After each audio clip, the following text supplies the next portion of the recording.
Negara kehilangan pemimpin berdedikasi.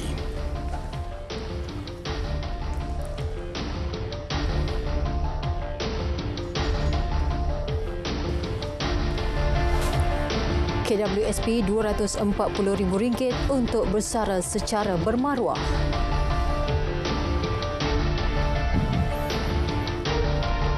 Assalamualaikum, salam Malaysia Madani. Anda bersama saya Zamri Hussein Dan saya Margaret Gambang. Jenazah Menteri Perdagangan Dalam Negeri dan Kos Sara Hidup Datuk Seri Salahuddin Ayub selamat dikebumikan di tanah penguburan Jalan Sulong Serkat, Pontian tengah hari tadi.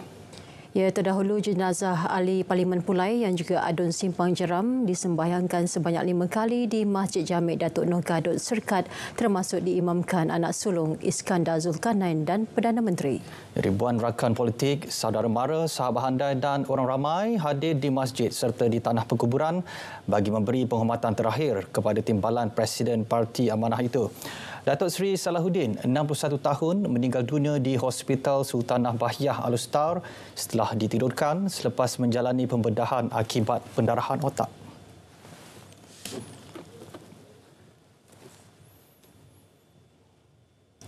Yang di-Pertuan Agong Al-Sultan Abdullah Riayatuddin Al-Mustafa Billah Shah menzahirkan ucapan takziah kepada seluruh keluarga Datuk Seri Salahuddin Ayub. Turut menzahirkan ucapan sama Raja Permaisuri Agong Tunku Hajah Azizah Aminah Maimunah Iskandariah, Seri Paduka Baginda Berdua, menghargai jasa, khidmat dan bakti Allahyarham kepada masyarakat serta negara dan menyifatkan pemergiannya sebagai kehilangan besar buat negara. Seri Paduka juga menitipkan doa agar roh Allahyarham dicucuri rahmat serta ditempatkan dalam kalangan mereka yang beriman dan beramal soleh. Perdana Menteri menyifatkan Allahyarham Datuk Seri Salahuddin sebagai individu yang konsisten memperjuangkan nasib rakyat, terutama berkaitan kos sara hidup. Pemergian Allahyarham kehilangan besar kepada negara dan diharap menjadi suri teladan buat pemimpin lain.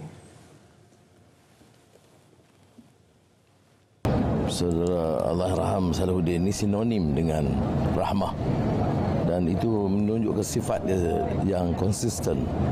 Dalam mesyuarat-mesyuarat, perjumpaan dengan saya dalam Jemaah Menteri, tidak pernah terlepas cari jalan dan kaedah meringankan beban rakyat.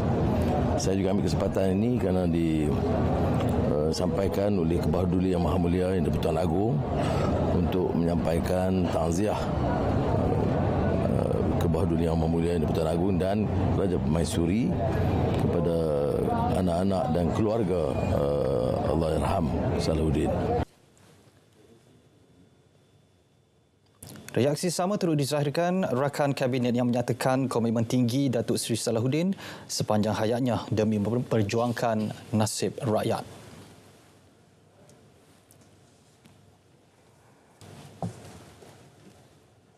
Warga KBDN akan mengingati komitmen beliau dan akan teruskan legasi rahmah beliau, kerana rahmah itu dilahirkan daripada kasih sayang beliau kepada rakyat, dan insya-Allah kami akan teruskan legasi tersebut.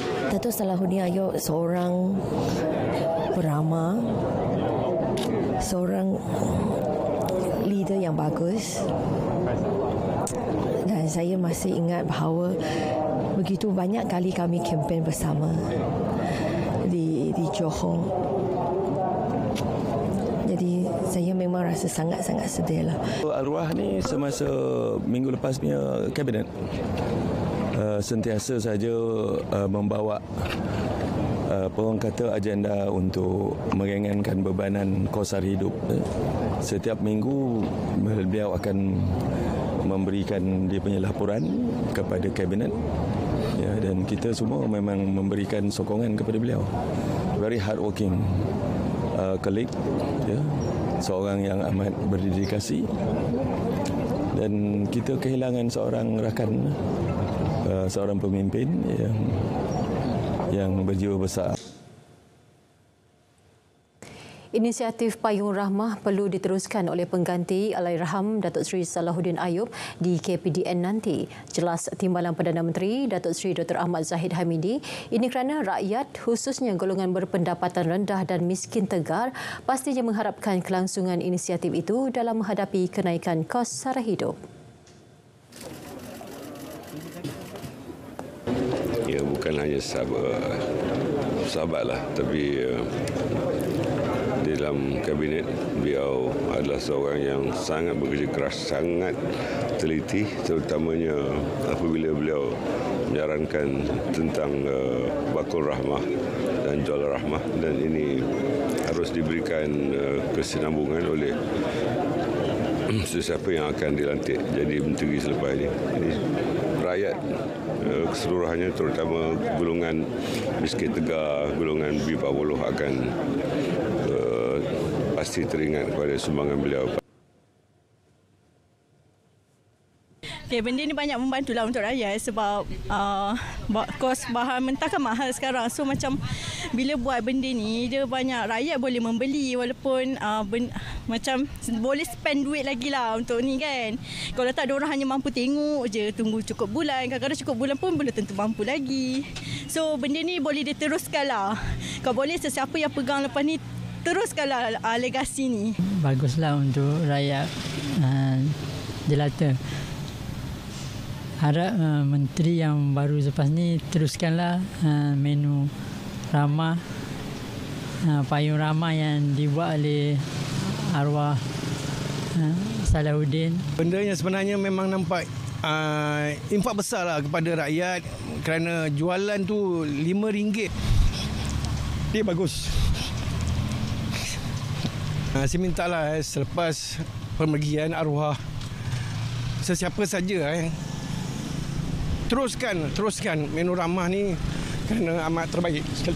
Saya berterima kasih kepada arwah kerana memanfaatkan menu rahmah dan semua yang berbentuk rahmah ni untuk manfaat untuk rakyat-rakyat macam B40, untuk semua orang. Saya suka membeli, jadi bagi saya kalau ada barang murah-murah ni saya akan terus ambil lah. Lagi-lagi bila student kan duit tak banyak, sebab nak belajar sambil kerja tu susah. Jadi bila ada barangan rahmah ni, dia membantulah para student ni. Inisiatif Payung Rahmah Legasi Datuk Seri Salahuddin Ayub, contoh terbaik kerajaan membantu meringankan kos sara hidup. Sejak diperkenal 6 bulan lepas, saban hari reaksi positif diberikan rakyat, terutama menu rahmah. Malah inisiatif sama turut dipeluas ke sektor lain, antaranya perbankan, insurans dan kesihatan. Menu rahmah menjadi pelopor kepada inisiatif Payung Rahmah. Menampilkan sajian lengkap pada harga mampu milik RM5 sahaja, ia terus diperluas di lebih 15,000 premis seluruh negara. Selain itu, inisiatif lain termasuk penjualan pakaian, kelengkapan sekolah, pakej umrah serta platform penghantaran makanan. Turut mendapat tempat di hati rakyat adalah pakej rahmah cermin mata, bakul rahmah, jualan murah rahmah dan kafe rahmah. Sememangnya program Payung Rahmah merupakan sebahagian usaha kerajaan perpaduan menyemai rahmah dan kasih sayang dalam komuniti masyarakat. Impak dan reaksi positif rakyat membuktikan pelaksanaannya diterima sangat baik, khususnya penduduk di pinggir dan luar bandar. SPR masih menunggu pemakluman rasmi daripada Yang di-Pertua Dewan Rakyat dan Speaker Dun Johor berhubung notis kekosongan kerusi Parlimen Pulai dan Dun Simpang Jeram susulan penyandangnya meninggal dunia.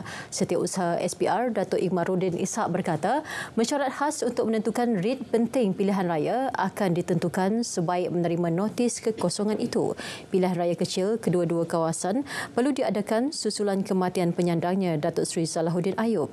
Dalam pada itu, Speaker Dun Johor, Datuk Dr. Muhammad Puat Zakashi akan memaklumkan kekosongan kerusi Dun Simpang Jeram kepada SPR hari ini. Baik, rakyat Malaysia perlu mempunyai simpanan caruman KWSP sekurang-kurangnya RM240,000 untuk bersara pada usia 55 tahun secara bermaruah. Anggaran simpanan itu membolehkan pencarum menampung kehidupan bagi tempoh 20 tahun selepas bersara. Sepatutnya apabila kita bersara, kita ada 240,000 minima simpanan KWSP. 240,000 minima simpanan KWSP untuk bersara dengan kiraan RM1,000 sebulan. RM1,000 sebulan. Dan itu adalah selama berapa belas tahun tu? 20 tahun. Kita pencen 55 campur 20 jadi 75 tahun.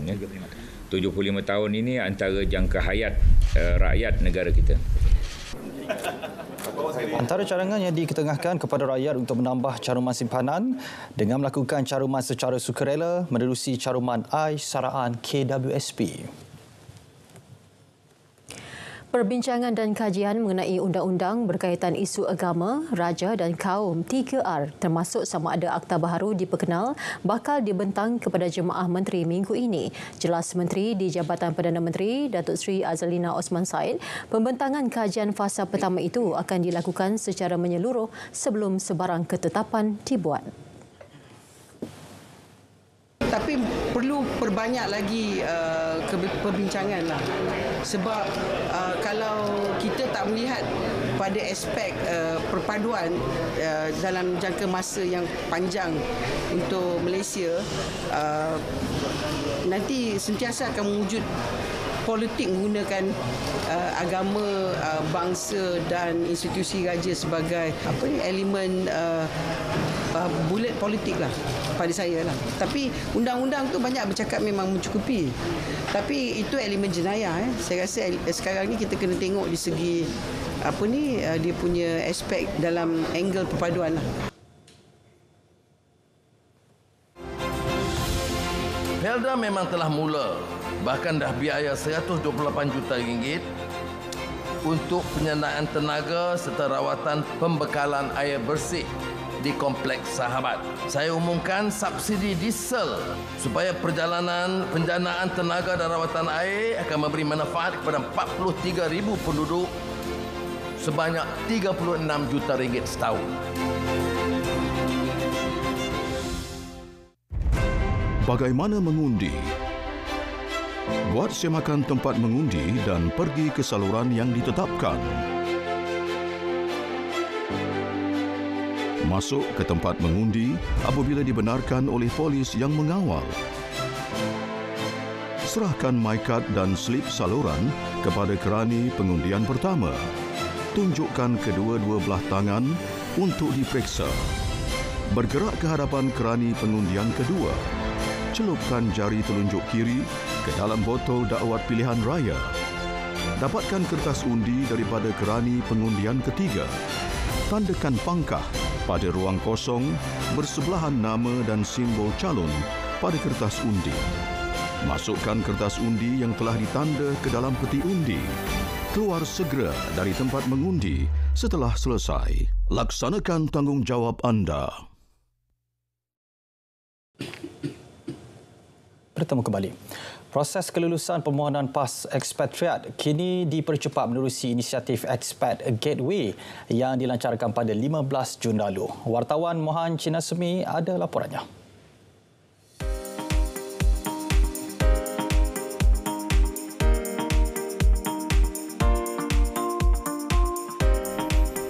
Komitmen mempercepat kelulusan permohonan PAS ekspatriat diumumkan Perdana Menteri yang juga Menteri Kewangan Datuk Seri Anwar Ibrahim pada pembentangan Belanjawan 2023 pada 24 Februari lalu.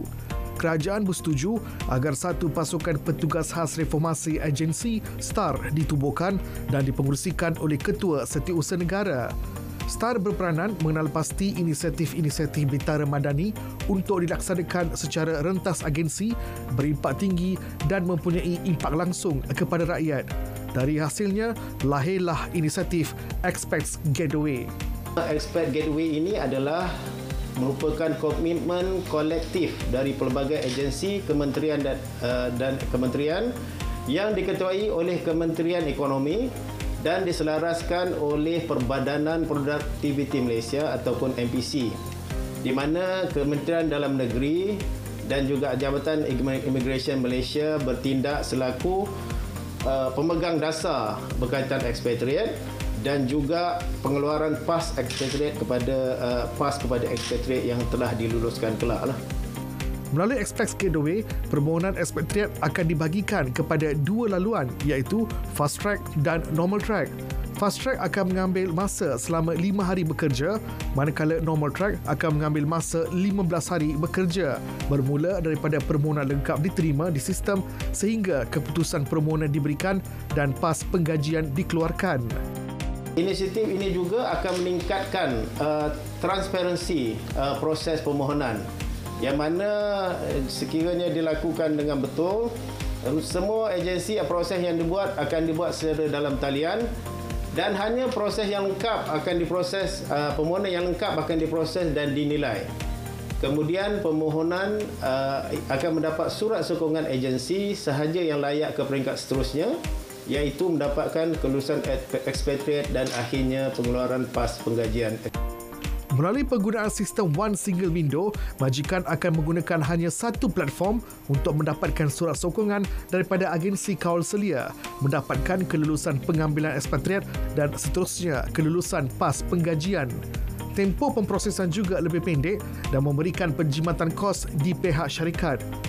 Berdasarkan statistik, jumlah ekspatriat aktif yang memegang PAS Resident Talent dan PAS penggajian di Malaysia adalah seramai 109,226 orang. 5 negara yang mempunyai bilangan ekspatriat tertinggi di Malaysia ialah China 22.8%, India 20.9%, Jepun 7.5%, Indonesia 7.4% dan Filipina 7.3%. Sektor yang mempunyai peratusan ekspatriat tertinggi pula ialah sektor perkhidmatan dan teknologi maklumat. Express Gateway merupakan salah satu inisiatif kerjasama di antara Kementerian Dalam Negeri dan Kementerian Sumber Manusia dalam aspek pengeluaran PAS ekspatriat secara lebih telus dan juga memberikan impak positif secara tidak langsung kepada pertumbuhan ekonomi negara. Malah, ia juga memainkan peranan yang penting mengurangkan kerenah birokrasi dalam pengeluaran PAS berkenaan yang menjadi kepentingan utama kepada pelabur-pelabur luar untuk masuk ke dalam negara. Ia juga mencerminkan keterbukaan Malaysia dalam aspek menerima masuk ekonomi dari luar untuk melabur di dalam Malaysia. Mohan Cinasami, RTM. Industri komunikasi dan multimedia menyumbang 140.38 bilion ringgit daripada keseluruhan 1.736 trilion ringgit permodalan pasaran Bursa Malaysia pada tahun lalu. Menurut Menteri Komunikasi dan Digital Fahmi Fadil, jumlah itu menunjukkan kepentingan industri berkenaan kepada pertumbuhan dan pembangunan ekonomi digital negara. The president of the CNM industry within the Bursa Malaysia signifies its importance as a driving force behind technological and advancement and digital transformation. Through the facilitation of efficient communication, channel and multimedia platform, this industry serves as a catalyst for various sectors to harness the power of connectivity and innovation. Teks ucapan Fahmi dibacakan Ketua Setiausaha Kementerian Datuk Muhammad Fauzi Iman Issa sempena pelancaran masterclass bagi dasar dan peraturan telekomunikasi berpusat di Putrajaya.